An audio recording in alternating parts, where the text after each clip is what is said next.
It is natural to want to get out and enjoy the warm weather during the summer, but you should take steps to protect your skin from the sun and other seasonal dangers. Joining us this morning to talk more about this is Dr. Adarsh Vijay Mudgil, a New York City-based dermatologist. Welcome. So great to be here, guys. Well, we appreciate everything you're about to tell us. It seems to me like every summer the sun seems to be getting stronger. How dangerous is it to be out unprotected? It's very dangerous. Yeah. So listen, everyone's going to be out in the sun. It's the summer, and it's good to enjoy being out in the sun. But you have to protect yourself from the UV rays. So sunscreen is very important. Sun protective clothing is important. Making sure you reapply your sunscreen is important. And there's so many questions about what sunscreen should I use? Yes. Which SPF should I use?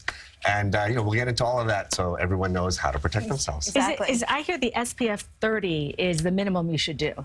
That's exactly right. Okay, we're done. No. SPF 30 is the magic number. Okay. So SPF stands for sun protection factor, and it's a measure of how effectively a sunscreen protects you from UVB rays in the sun, which are the skin cancer-causing rays in sunlight. So there's a fairly big difference between SPF 15 and SPF 30. But there's really not much difference between SPF 30 and SPF 100. So really, SPF 30 is the magic number. Even for like my baby's 6 months old, so even for little children. That's exactly right. But the key with kids, and this is what I recommend actually for everybody, is making sure your sunscreen has either titanium or zinc in it, because those physically block the sun's rays.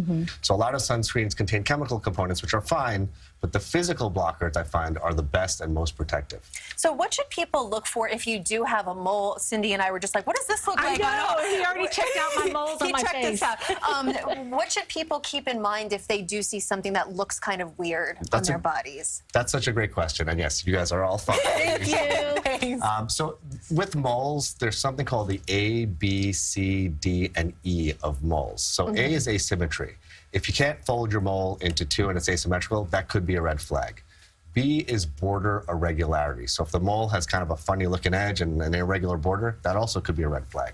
C is color variability. So multiple colors in the same mole, blues, blacks, whites. It just looks odd, also could be a red flag. D is diameter greater than 6 millimeters, so that's bigger than the size of a pencil eraser. And E is evolution of any of your existing moles into the aforementioned A, B, C, or D.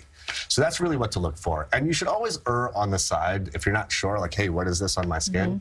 Just go to your dermatologist and have them check it out. How often should you be going to get them checked out? Because I have to say, I have a lot of moles, and you just never know how often you need to go. Yeah, that's a really great question also. So if you've had a sunburn, particularly a bad sunburn, you should get checked every year. So you should go to your dermatologist every year, with the caveat being, if you notice something funny on your skin or funny looking and you're not sure what it is, don't wait a year.